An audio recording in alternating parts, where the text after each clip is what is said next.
543-2155. 543-21-1234. Sí. Gordo.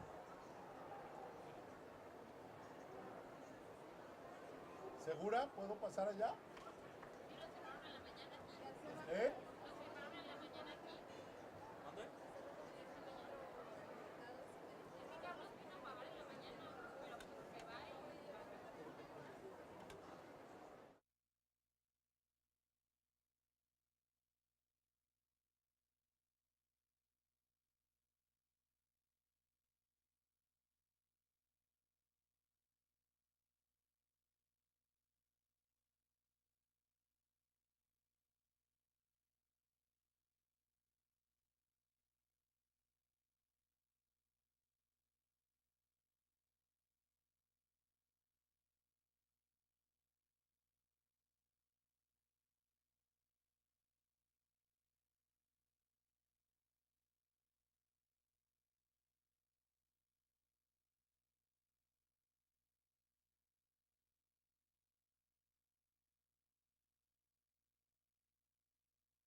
¿Qué tal? Muy buenas tardes, sea usted bienvenido. Esto es Tertulias, yo soy Daniel Emilio Pacheco. Fíjese que a lo largo de la siguiente hora vamos a estar hablando de la ciudad, de las ciudades, pero también de esta ciudad, de otras ciudades, de la ciudad, en eso lo dejamos. Y ahorita le voy a decir por qué. Me acompaña Julio César Hernández. ¿Cómo estás? Pachico, muy bien. Buenas tardes a todos. Aquí andamos ya nuevamente listos para hablar de la ciudad. La ciudad o las ciudades. Hoy nos acompaña un periodista que es muy bueno descubriéndonos una ciudad oculta y en un momento platicaremos con él. Pero fíjese que también queremos tomarnos un tiempo para hablarle de otras ciudades. Y una de las cosas importantes que el día de hoy acontecieron fue presentar los logros de Jalisco como el gigante agroalimentario. Dentro de esta presentación nos entregaron un librito que se llama 1001 ideas chingonas para emprender tu negocio. Y todo tiene que ver con el campo, ¿verdad? Así es, tu agronegocio. O sea, Tu agronegocio. Bien lo dices, todo tiene que ver con el campo. Sin duda, el campo ofrece una gran oportunidad, un horizonte muy variado para poder hacer negocio con todo lo que ahí se produce.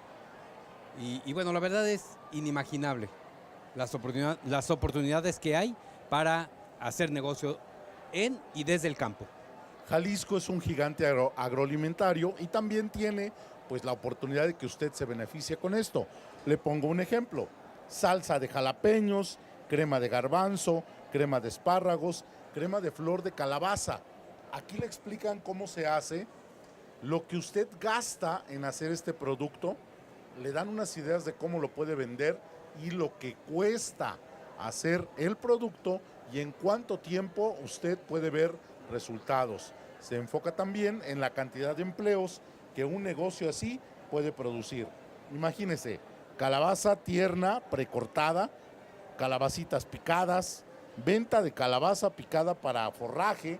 Es decir, agarran algunos de los productos más interesantes del campo y nos muestran cómo hacer negocio con ello. Uno más sencillo, a ver. Que esté un poquito más a la mano de... Ok, uno más sencillo. artesanías de coyol. ¿No sabes hacer artesanías de coyol? No sé ni qué es el coyol, la verdad. Válgame Dios. La verdad no sé Así ni no sé se qué puede, es el así no coyol. se puede definitivamente. Pero bueno, esa es una de las opciones que usted tiene. La otra opción que también le voy a presentar tiene que ver con un libro que presentan el día de mañana y que es la Asociación de Hoteles, Haciendas y Casonas de Jalisco. Mire usted qué cosa tan bonita, las ciudades que tenemos en Jalisco. Ahí está, ahí está, ahí está, ahí está, ahí está. Es una chulada de libro. Mañana a las 8 de la noche se presenta aquí en la Feria Internacional del Libro. Mire, el tipo de casonas, de haciendas que se han convertido en hoteles boutique, y todo esto en la mayoría de los pueblos mágicos de Jalisco, donde usted puede llegar y disfrutar no nada más de la arquitectura de la zona, sino también de los lugares en donde se va a hospedar. Estas son algunas de las ciudades que Jalisco tiene, como Mazamitla, Tapalpa. Algunos de estos hoteles fueron primeramente haciendas y ahora han sido adaptados para que usted se hospede ahí. Estas son ciudades pues no tan ocultas, ciudades vivas, ciudades formando, pero son ciudades que están aquí en Jalisco. Y bueno, como le habíamos comentado, el día de hoy tenemos a un periodista molesto, Julio. Pues no sé si él esté molesto, pero cuando menos a veces es incómodo, yo creo que para algunos, ¿eh? Para más de uno, ¿verdad? Más de uno seguramente. Pues es que también los hace enojar. Bueno, Es que les descubre una ciudad, ¿no? así es, pero Héctor, ¿qué ciudad encuentra? Héctor de Mauleón, ¿Qué tal? ¿Cómo estás? qué gusto poder Gracias. saludarte.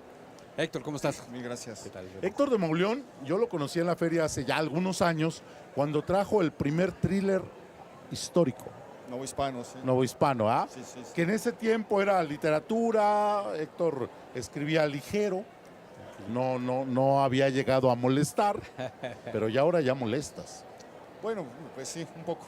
Un poco. Son años difíciles. Es una época muy negra para México, marcada por muchas cosas y pues no siempre agrada a todos que esas cosas salgan a la luz, ¿no? Héctor de Mauleón, usted lo puede leer en El Universal, Así es. El Universal Diario, De lunes a jueves. de lunes a jueves. Hay unas crónicas y a veces nos cuenta de una ciudad donde hay algunos barrios, donde algunas gentes dominan y donde sacan ciertos productos a venta prohibidos que parecieran de la fantasía, de la literatura. Sí, es tremendo el grado al que hemos llegado, en el sentido de que muchas cosas, si uno las hubiera escrito en un libro, parecerían inverosímiles, ¿no? El hecho de que unos sicarios se disfracen de mariachis para ir a rafaguear a una plaza a los miembros de la organización rival, si tú lo pones en un libro, pues suena completamente inverosímil, suena exagerado, suena irreal. Y sin embargo, ya estamos en ese punto en la ciudad en el que hasta lo más increíble puede suceder. Hace unos meses aparecieron 2 cuerpos desmembrados sobre la avenida principal de la Ciudad de México, su columna vertebral, la avenida de los Insurgentes, que la atraviesa de norte a sur, y se fueron abandonados los pedazos de 2 seres humanos. Eso fue una madrugada de horror que no se había vivido en la ciudad. La Ciudad de México parecía una burbuja aislada de la violencia que azota al resto del país. Y este sueño, este espejismo del escudo que protegía a la ciudad con más policías de México, 90,000 policías, se evaporó, ¿no? Hablas de una ciudad oculta, Héctor, Sí. pero ¿oculta para quién? Porque aparentemente las autoridades saben que existe, pero se hacen de la vista gorda o hay complicidad. ¿Para quién es oculta esa No, ciudad? este libro de la ciudad oculta más bien rescata historias que tienen que ver con las calles y los edificios que habitamos. Muchas veces atravesamos la Ciudad de México, que va a cumplir 500 años, sin saber, sin imaginar todo lo que se esconde detrás de las puertas de los edificios más antiguos o de las zonas más antiguas. Entonces da la impresión de que hay 2 ciudades, la ciudad visible por la que caminamos, Ajá, y una ciudad que está escondida, que está agazapada, y que es necesario escarbar un poco en las hemerotecas, en los libros viejos, en la memoria, para poder rescatar las historias que contiene. Y ese libro está escrito de cara no tanto a la violencia, sino más bien, se llama La Ciudad Oculta por eso, a los 500 años que va a cumplir la Ciudad de México de haber sido fundada por Hernán Cortés. Pero exactamente, haciendo el símil, haciendo el juego de palabras con este título de tu libro, que efectivamente es un recorrido por todos estos barrios, calles, la otra ciudad oculta de la que hablas efectivamente, cómo es posible que se haya negado durante muchos años que existieran, por ejemplo, cárteles en la Ciudad de México. Aquí no existen, y de repente brotan, como Sí. si hubieran salido Sí. de la noche a la mañana. Fíjate que hay muchos indicios, desde hace tiempo hay señales de que algo anormal estaba pasando. En el año 2007 aparecieron unas cabezas tiradas muy cerca del Aeropuerto Internacional de la Ciudad de México. Fue la primera señal de que una violencia anormal se estaba asomando a la ciudad. Porque en la Ciudad de México no pasaba nada, ahí no había narcotráfico, ahí no había violencia, No. hasta que... Yo creo que había, porque tiene el Aeropuerto Internacional, que es una de las puertas de entrada de la droga, Claro. que viene de Sudamérica, y porque dicen que tiene una central de abastos que es en la que en trailers de fruta Ahí vienen cosas que llegan desde Guerrero y desde la sierra y desde la tierra de caliente de allá de Guerrero, de la sierra de Guerrero y de Michoacán. Y entonces siempre había como un movimiento, siempre había como la sospecha de algo, pero ese algo era invisible, lo intuías, pero no afloraba. Y a partir de ese momento, cuando aparecen esas cabezas, comienza lentamente a escalar y a hacerse más visible la violencia en la ciudad. Hoy sabemos que ese es el año en el que se comienza a gestar lo que hoy es la Unión Tepito. Es el año en el que el cártel de Sinaloa entra a la Ciudad de México a contratar mafias locales que operen para ellos la venta de droga, etcétera, ¿no? ¿Y cómo vislumbras tú el futuro, ya no de la Ciudad de México, del país, Héctor, en este sentido? Esta inseguridad galopante que, aunque pareciera que solamente está en algunas entidades, entre ellas, por supuesto, Jalisco, estamos a punto de iniciar una nueva administración federal. ¿Cuál es tu visión? Yo temo que todo puede subir. El clima de violencia y de inseguridad puede subir. Por un lado, se van a deshacer los acuerdos posibles que siempre hay de manera local entre gobiernos, policías y mafias. Y con los relevos, con el reemplazo de gobierno, eso queda volando, eso queda en el aire. Entonces, siempre lo que ha venido ocurriendo lamentablemente es que cuando suceden esas cosas hay reajustes, reacomodos y repuntes de violencia. Por otro lado, pues el hecho preocupante de sacar a la policía definitivamente de la seguridad pública y encomendársela al ejército. No ha salido bien eso en ningún lado, en ningún momento. Y es tremendo que sea precisamente la izquierda quien saque al ejército a las calles. Pero es que aquí ya va a tratar con el pueblo bueno. Pues es tremendo, la verdad es que lo que uno ve es una especie de improvisación, de una falta de directriz clara, de una idea clara, es la consumación de un capricho, del capricho de una persona que desde la campaña propuso como una solución crear una Guardia Nacional porque el ejército estaba contaminado, porque la Marina mataba niños, porque la Policía Federal era corrupta, etcétera, y ahora quieren formar a Chaleco, darle cuerpo a Chaleco, a ese capricho. Los mayores expertos en la materia dicen que el combate a la violencia y a la inseguridad debe ser civil y no puede ser militar. Si tú concentras todo el poder además en una sola persona y la pones arriba de un poder militar que va a tener la facultad de detener ciudadanos en las calles, pues estás abriendo la puerta de un panorama de terror en el que se van a perder derechos, libertades, en el que van a estar en riesgo los derechos humanos, porque el índice de letalidad de las Fuerzas Armadas es altísimo. Cada que ellos aparecen en un enfrentamiento, inevitablemente está medido, el número de muertos sube. Claro. Y el número de quejas por violaciones a los derechos humanos. Claro. De esto y mucho más vamos a estar hablando. También la parte del cronista, la parte del periodista, la parte del novelista, Todo esto y mucho más nos tiene todavía que contar Héctor de Mauleón y por supuesto de los libros que presenta aquí en la FIL. Regresamos.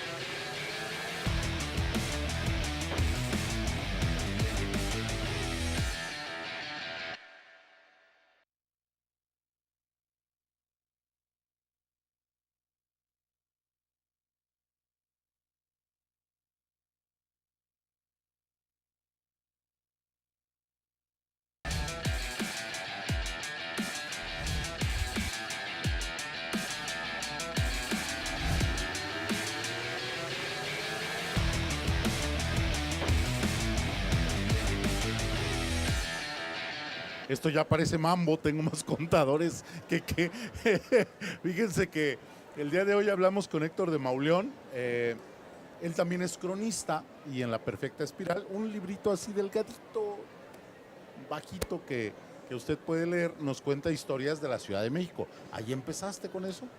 Sí, fue mi primer libro, un libro de cuentos que apareció en 1997, ya hace 20, 21 años. Fíjate, Sí, sí. para que veas lo que viene. tengo leyendo. No, muchas gracias. Gracias. Ahí empezaste y luego empezaste a recabar historias o te empezaron a enviar historias.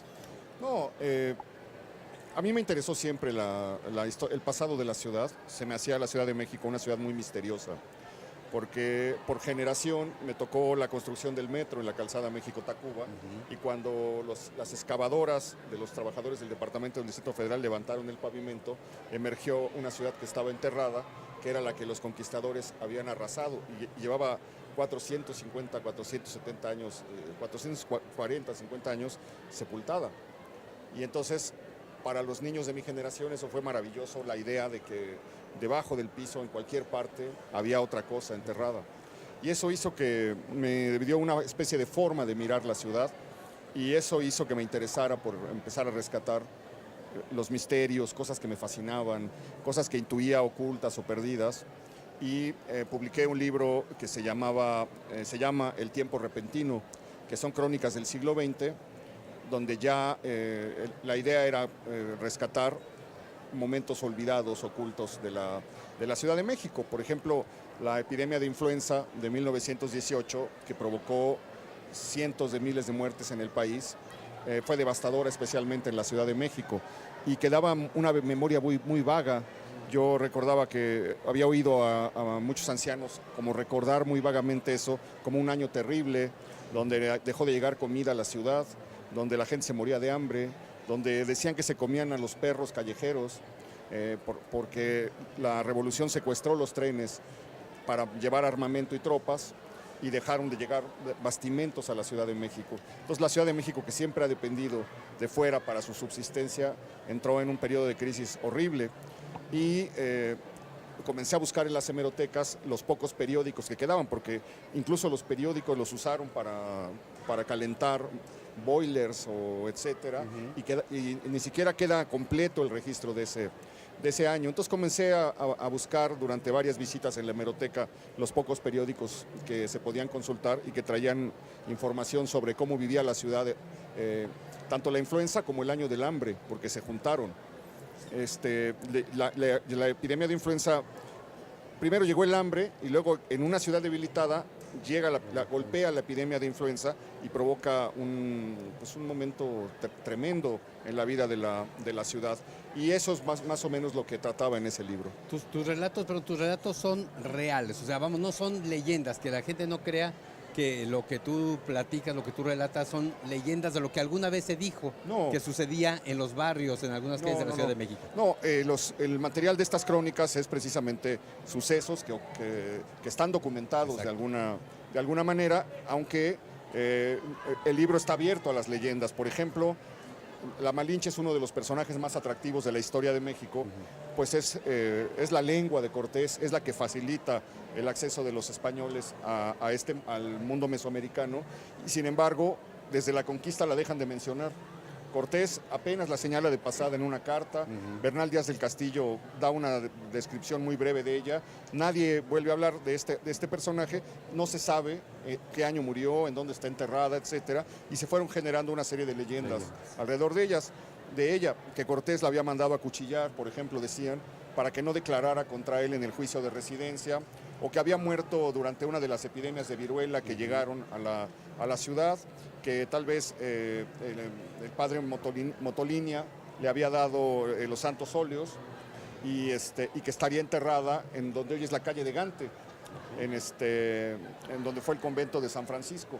Entonces, este personaje pues está más en la leyenda que en la historia, a pesar de que su vida está documentada, etcétera. Exacto. Y el libro recoge un poco este misterio alrededor de la Malinche, por ejemplo, en este caso, ¿no? Ahora, entras, por ejemplo, aquí a Tepito desde la época prehispánica, empiezas a contar Tepito y te encuentras tú con un Tepito muy diferente, ¿no? Eres quien juega o quien tiene que entender por la crónica lo histórico, pero como periodista con la actualidad de Tepito. ¿Cómo es que se llega a pervertir tanto un lugar? Fíjate que el Tepito de hoy, este lugar de anomalía, de excepción, donde puedes comprar desde armas largas hasta droga, hasta ropa pirata, hasta lo que quieras, es la consecuencia lógica del Tepito original, de cómo se fundó, porque en cuanto tomaron posesión de la ciudad y trazaron la nueva Ciudad de México sobre las ruinas de Tenochtitlan, los conquistadores decretaron que la ciudad, lo que hoy es el centro histórico, era nada más para los blancos y los indígenas tenían que vivir extramuros de la ciudad. Y los acomodaron en barrios de indios que le llamaban, donde ellos quedaban a su arbitrio. Entonces, tú pasas por el centro de la Ciudad de México y encuentras una ciudad ajedrezada, regular, de calles de calles muy anchas, muy rectas, muy bien trazadas, pero salías y encontrabas un laberinto de chozas, donde vivían, dice un cronista del siglo XVIII, que más bien parecían madrigueras de animales que viviendas de personas. Y entonces, en ese lugar, el gobierno central siempre les dijo, ustedes arréglense, no les puso empedrado, no les puso servicios de agua, no se le puso jamás pavimento, siempre fueron ellos los que fueron llevando las mejoras de su lugar y siempre desde la excepción, desde el olvido. Entonces se fue haciendo una especie de una cosa que entraña un poco de resentimiento, de rencor social, de abandono, de ausencia del Estado, etcétera, que va provocando que todo lo anormal comience a pasar ahí. Cuando un cronista en el siglo XVIII sale del centro y se mete por esos andurriales, hace un relato que es de verdad sobrecogedor, porque estás a 5 cuadras donde está el poder del Zócalo, y encuentras que el Estado llega a 5 cuadras, pero de la cuadra 6 en adelante ya no hay nada, ya no está, y eso es en el siglo XVIII. Entonces imagínate, esto se sigue dando. Se genera un autogobierno. Exacto. Sí, en términos de sus servicios. Ellos tuvieron que ponerse el pavimento, ellos tuvieron que cooperar para meter la tubería del agua, porque el gobierno hacía simplemente unas cosas mínimas, pero siempre los trató con ese desprecio. Y entonces se fue gestando lo que hoy es el Tepito que conocemos, en donde ellos se fueron rascando con sus propias uñas, donde no entraba la policía, porque era un lugar peligroso desde el principio, y donde se fue creando esta especie de cultura criminal que hoy lamentablemente viene a refrendar la aparición de la Unión Tepito, ¿no? O sea, este resentimiento social prácticamente, podríamos decir, fue heredado de aquellos tiempos a hoy, ¿no? O sea, sí, puedes trazar una línea histórica de desprecio institucional, de abandono social, de discriminación, etcétera, que va creando las condiciones para que ahí ocurra todo lo anormal y se vaya volviendo además el barrio bravo.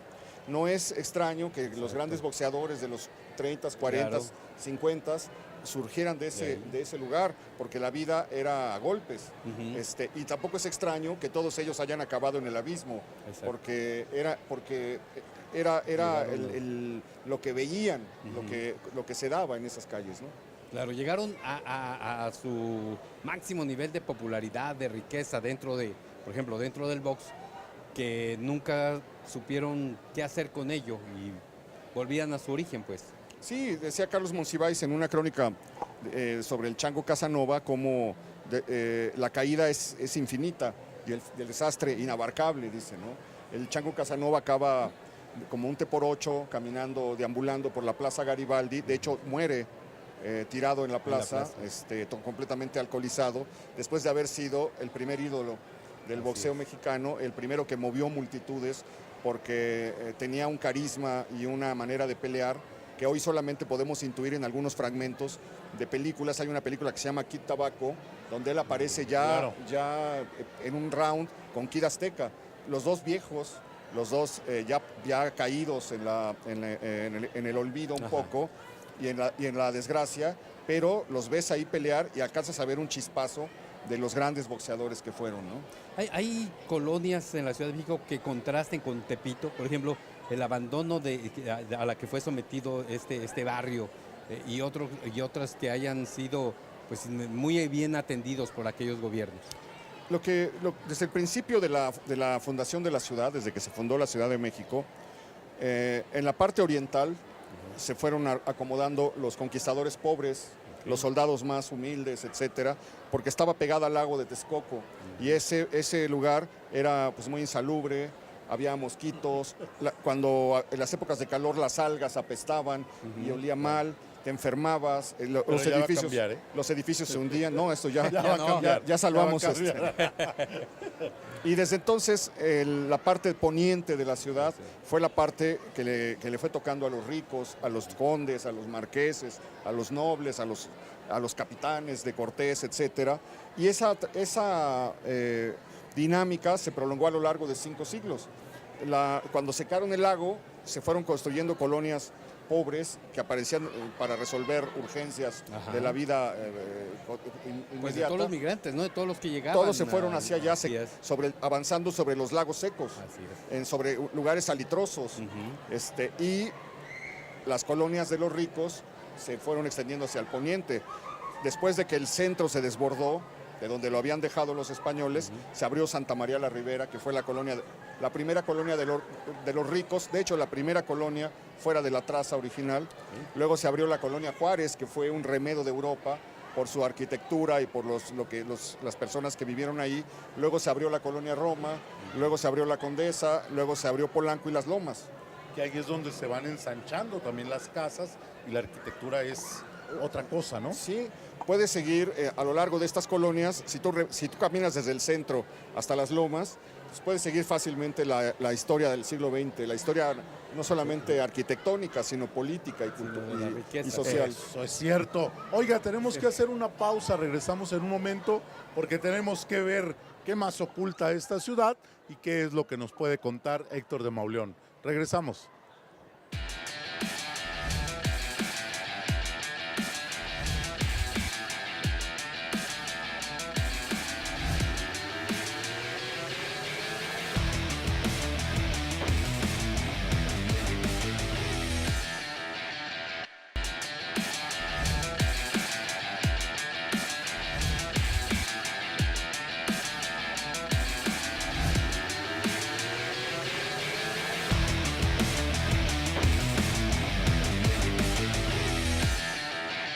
Ya de regreso con usted, hablamos con Héctor de Mauleón.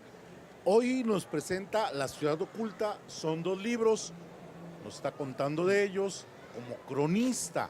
Y bueno, por ahí suelta la opinión también como periodista, pero el primero, a las 7:30. Sábado próximo a las 7:30 en el Salón 7 de la FIL. ¿Con quién presentas? Lo va a presentar Ángeles Mastreta.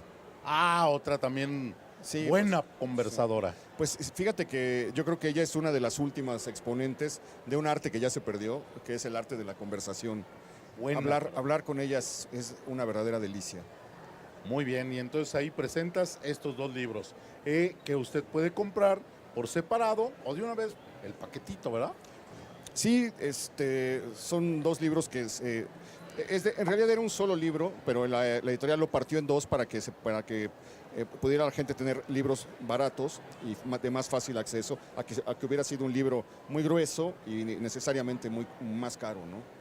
La Ciudad de México, ¿para cuántos libros de esto da, Héctor? Digo, porque no se acaba la historia de la Ciudad de México ahí. Este libro es la continuación de un libro anterior que se llamó La ciudad que nos inventa, que tenía si no me equivoco, 120 crónicas. Que ese lo puede encontrar usted en Calle Arena. Calle Arena, así es. Y estas son 90 y tantas, es decir, pues ahí ya salieron 300 crónicas Claro. que no te dan ni apenas un atisbo de toda la riqueza histórica y anecdótica que puede tener una ciudad como la de México, porque pues va a cumplir 500 años en 2021 de haber sido fundada. Entonces imagínate en 500 años todo lo que no esconden sus muros, sus paredes, las calles más antiguas. Casi por donde pasas, en el viejo centro, hay un relato, una historia que contar.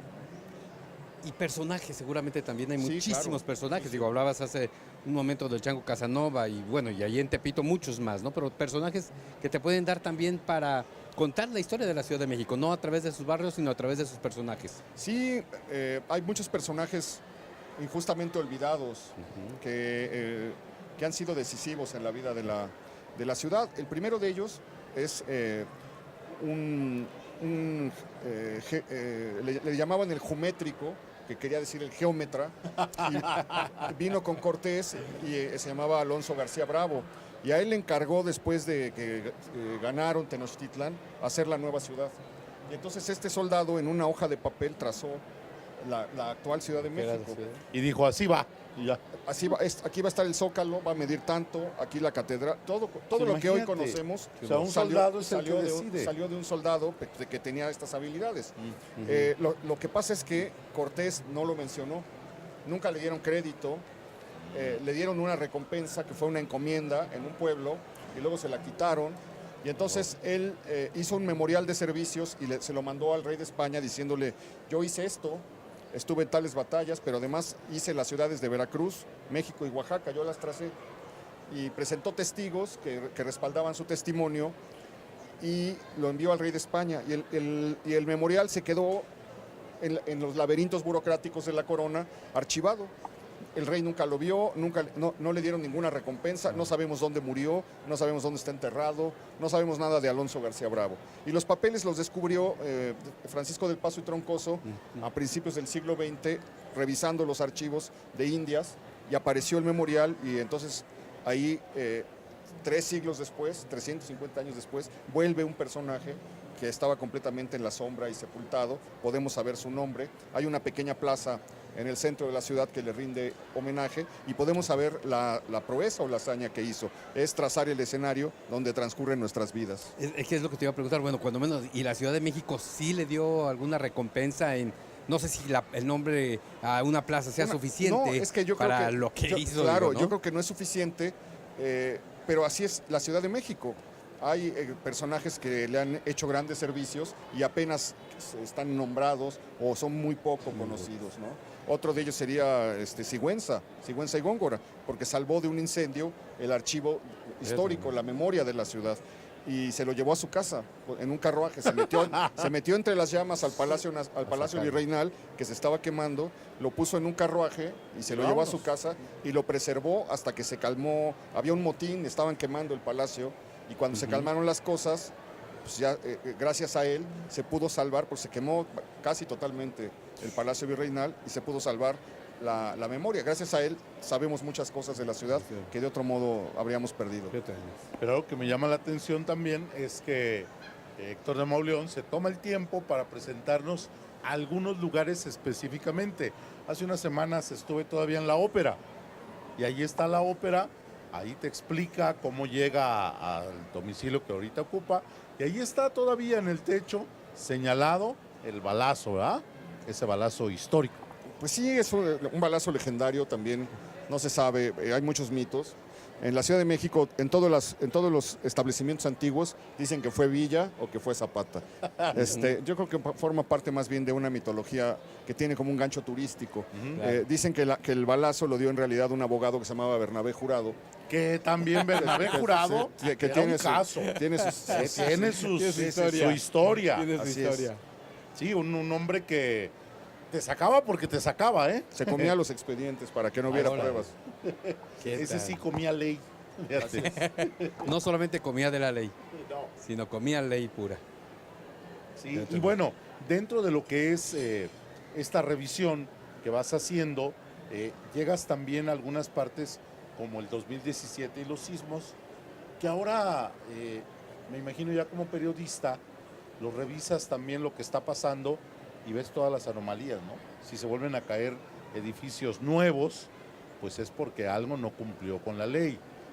Y entonces ahí hay que investigarle. Sí, es tremendo porque la Ciudad de México ha sido víctima de sismos desde su fundación. Cuando los españoles llegaron, la ciudad tenía 40 años, Tenochtitlan tenía 40 años de antigüedad, porque un sismo la había destrozado por completo y la habían tenido que rehacer. Entonces la mayor parte de los templos eran nuevos. Y a los españoles, los sismos, la ciudad española fue afectada de inmediato. Hay un proceso mediante el cual se puede medir que cada 25 o 30 años ocurrió desde la época virreinal hasta nuestros días un sismo de cierta magnitud en la Ciudad de México. El terremoto del 57, donde se cayó el Ángel, fue pues, justo 30 años antes del 85. Entre el del 85 y el 17 volvieron a pasar más o menos 30 años. Y uno puede ir viendo que más o menos en esos lapsos se presentaba un evento de gran magnitud. Y es desesperante darte cuenta que a pesar de que tienes todo ese conocimiento, cada sismo parece que tiembla por primera vez, la gente no sabe qué hacer. El sismo del 85 reveló la inmensa corrupción que permitió que se levantaran edificios con materiales más precarios o violando las reglamentaciones. Y a partir de ese momento las leyes de construcción, los reglamentos se endurecieron.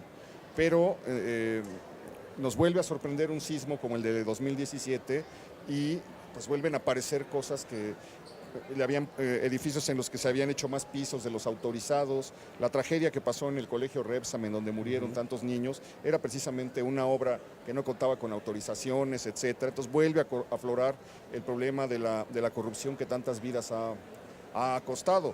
Pero esto es más desesperante si tomas en cuenta que tienes una cultura sísmica de siglos, que era para que pues pudiera llegar un sismo de gran magnitud, como pasa en Chile, sin una sola víctima. Y sobre todo la parte del periodista que recuerda que después del 85 se cambió toda la reglamentación para que se evitaran este tipo de sucesos, ¿no? Sí, así es, se endureció todo, pero es increíble cómo van pasando los años, la memoria se va diluyendo y vuelven las viejas prácticas que están arraigadas, se vuelven a imponer. Los delegados, pues son las delegaciones capitalinas, hoy alcaldías, son verdaderas botines, son minas de oro para la gente que llega a esos cargos y lamentablemente se han dedicado a ver la política como un modo de extraer rentas, ¿no? Como un modo de generar dinero. Y eso es lo que tiene a México como lo tiene, ¿no? Y estos sismos del 85 y del 17 no es garantía como para que de aquí en adelante las autoridades y los propios profesionistas que se encargan de levantar estas construcciones tomen conciencia de que ya es hora, ya es momento de tomar las cosas en serio, ¿no? Yo no sé qué va a pasar. Acaba de ganar el gobierno de la ciudad una persona que era delegada en Tlalpan, donde se levantó la escuela que mató a los niños, y sin verificaciones, con permisos falsos, con corrupción evidente de muchos años, y no veo una garantía de que esto se pueda resolver o se pueda atacar, ¿no? ¿Qué dice eso, Héctor? Este tipo de cosas que muchos dicen es que solamente en México puede suceder Pues, surrealismo. mira, yo creo que ahorita lo que pasó es que era tal el hartazgo ante la corrupción, ante la clase política y su desvergüenza, que la gente dio un voto en blanco, un poco a ciegas. Se entregó, ¿no? Y se entregó a una opción que hizo una campaña en base en promesas de anticorrupción, de honestidad, etcétera, y que hoy pues ya se tuvo que desdecir en la mayor parte de sus promesas, y que además formó su movimiento con políticos extraídos de los partidos que ya habían hecho escándalos, que estaban involucrados en mil cosas. Vimos a René Bejarano metiéndose el dinero y llevándose las ligas, y hoy aparece del lado bueno de la historia como uno de los personajes de este partido que va a cambiar México. Pero bueno, y va a ser el secretario de Transparencia. Sí, va a combatir la corrupción. Hay momentos en los que es difícil pensar con claridad, ¿no? Sí, pero bueno, estamos nosotros en tertulias. Fíjese que platicamos con Héctor de Mauleón, él trae La Ciudad Oculta, 2 volúmenes, y continuamos, no le cambie, regresamos en un momento.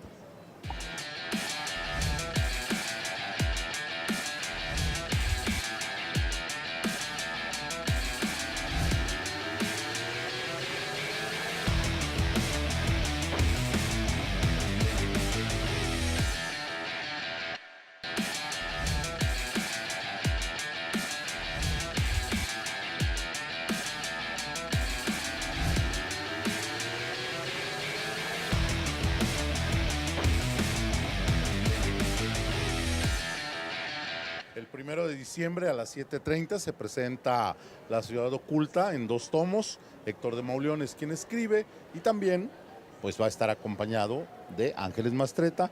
Nada más, ustedes dos van a platicar. Solamente Esa conversación va a estar buena. yo estoy muy emocionado, como te decía, Ángeles es una gran conversadora, tiene aparte de una cultura inmensa, una sensibilidad para oír y para ir llevando la conversación por senderos inesperados, ¿no? Nunca sabes con qué te va a salir, nunca sabes qué ocurrencia va a tener, nunca sabes qué cita va a dar, y eso hace que irla siguiendo sea un juego muy atractivo, ¿no? Y ahora vamos a hablar un poquito ya al final, vamos a seguir al periodista. ¿Cómo está Héctor de Mauleón después de haber sacado diferentes problemas fuertes de narcomenudeo en la Ciudad de México? No, bien, hubo un momento crítico, un periodo crítico de amenazas, se tocaron cosas como que no le habían gustado a alguien o a algunos, y entonces hubo un periodo muy raro, porque estar recibiendo amenazas pues no es agradable para nadie, entre que determinas si viene en serio o no, pues, se crean atmósferas pues que acaban afectando la vida familiar, que acaban sembrando un poco de desconfianza, etcétera. Fue una crisis seria, pero porque fue muy continuada. Yo creo que la violencia, había amenazas en redes, había amenazas por correo electrónico, etcétera, y yo creo que la violencia en el lenguaje también es violencia. Y creo que en un país donde la violencia se ha desbordado de esta manera y ha dejado tantas muertes, es inaceptable en cualquiera de sus manifestaciones y de sus formas. Entonces, pues yo puse una denuncia, se hizo una investigación. Afortunadamente dieron con algunas de las personas que estaban enviando esto, porque todo empezó por la denuncia de un edificio que usaban como bodega en la colonia Condesa para surtir a los antros de la zona de droga. Y eso acabó logrando que el edificio fuera expropiado y lo tiraran. Válgame, entonces, con razón estaban molestos. Ya habías afectado económicamente algo, ¿no?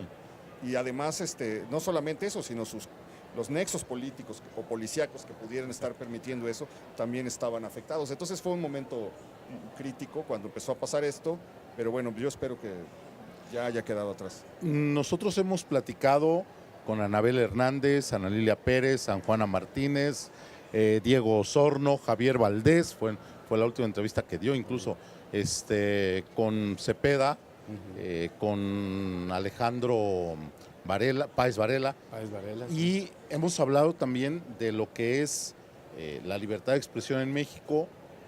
Y bueno, de veras, cuando ya el periodista empieza a denunciar, ¿te sientes protegido ya que denuncias y que buscas protección? No, es que simplemente el hecho de que haya un mecanismo de protección es pues una perversión en términos de la libertad de expresión, ¿no? El hecho de que tengas que tener, muchos de los que has mencionado tuvieron que andar escoltados. Sí, claro. Sí, hemos hecho la entrevista con los guaruras alrededor. Testigos. Perdieron la normalidad de sus vidas, etcétera. Y no garantiza además que esto cese. Más bien lo que tendría que garantizar el Estado es que no recibas, que no ocurran esa clase de cosas, pero pues eso es muy difícil. Y es que ese es el problema, Héctor. Sabemos que efectivamente cuando el periodista toca el tema, principalmente del narcotráfico, pues sabe a los riesgos que se está jugando por ese mercado. Pero curiosamente, bien decías, no sientes que haya protección oficial. O sea, el gobierno pareciera que en un momento dado hay esa complicidad y creo que no sé si el doble es o el temor es doble. Yo creo que sí te protege, porque pues ponen a estas personas con la intención de que te protejan de algo, no se sabe qué. El problema es que no puede uno vivir con una protección. Más bien, a eso lo me que refiero. Tienen que atacar es garantizar de algún modo que no tengas que llegar Claro, a eso. A eso me refiero. Que puedas ejercer que cuando empiezas tú a hablar de esos temas sin tener quien te esté custodiando, quien te esté cuidando, Sí, claro, pero mira, yo veo esto. Todos los periodistas que han mencionado son periodistas del centro, de la ciudad, de medios importantes, etcétera. Y si ellos se han visto afectados de ese modo, imagínate lo que ha pasado en el resto del país. En los lugares donde hay focos rojos de violencia, como en la frontera, como en Michoacán, Tamaulipas, Sinaloa, Guerrero. Sí. Hay una organización que dice que en la ciudad hay 5 zonas silenciadas, en donde el periodismo en el país, hay 5 zonas silenciadas en donde el periodismo ya no se puede ejercer. Así es. No sabemos qué está ocurriendo en ese lugar, no sabemos la situación de violencia y de inseguridad, porque los periodistas están amenazados, o ya fueron desaparecidos, o desplazados, o asesinados. Los medios fueron agredidos, y entre la autocensura por miedo y la censura que viene de parte de funcionarios y de policías, y la censura que viene de parte de grupos del crimen organizado, tú te encuentras en medio solo, completamente aislado, ¿no? Y eso, pues creo que ahí es donde está el verdadero drama de lo que pasa en la Ciudad de México. Claro, el hecho de que haya medios que han sido amenazados o cuyos periodistas, reporteros han sido víctimas del crimen organizado y que lleguen a decir, ¿sabes qué? Este tema, por protección del medio y de quienes laboramos ahí, ya no lo volvemos a tocar. Este es el extremo de un medio de comunicación, ¿no? Sí, yo veo cosas muy inquietantes. Por ejemplo, hay notas que no se firman. También. Claro. ¿No? Ya prácticamente todos los medios no firman. No hay estas notas redacción ponen redacción, staff, etcétera. Y eso es muy inquietante. El hecho de que porque además los círculos de información, pues todos saben quién es el que andaba reporteando tal o cual cosa, por supuesto. ¿no? Entonces, es también como una medida. Es muy inquietante ver que no se puede firmar tu trabajo, que no puedes firmar tu trabajo, pero es más inquietante saber que te están obligando a no firmar tu trabajo por el riesgo que simplemente desempeñar tu oficio entraña. Sí, claro. Entonces es difícil. A ver, hay una polémica siempre si en México es difícil ejercer el periodismo, es riesgoso. Hay quienes, durante mucho tiempo, ejercer el periodismo en México es más peligroso que en Irán o Irak, donde había guerra. ¿Llegamos a ese extremo o solamente es peligroso ejercer el periodismo cuando abordas estos temas del narcotráfico y del crimen organizado? No, la violencia institucional y de autoridades policíacas es una constante. Es decir, no solamente te tienen que matar para que sea un problema.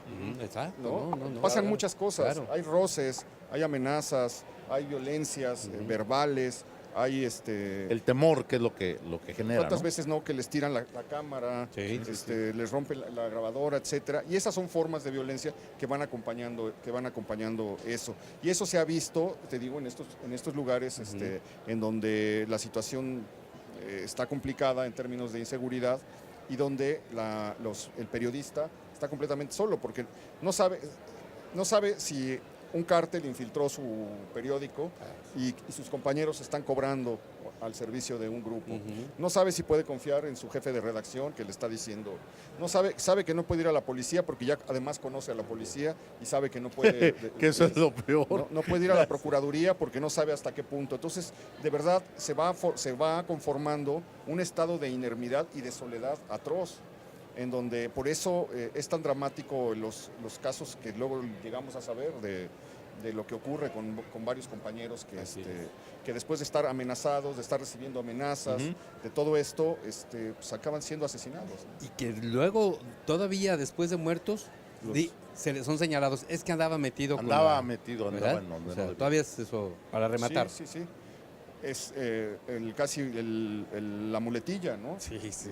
Muere uno, pues quién sabe en qué andaría. ¿En qué pausa andaré? ¿Quién sabe? Sí, sí. Pero bueno, queremos agradecerte, Héctor. Muchísimas No, les gracias por agradezco habernos yo a ustedes. acompañado. Héctor, muchas gracias. Gracias por la Lo charla. pueden interesante. ustedes seguir escuchando este sábado a las 7:30 aquí en la Feria Internacional del Libro. Presenta dos libros de crónica histórica, de crónica actual, que usted no se debe de perder.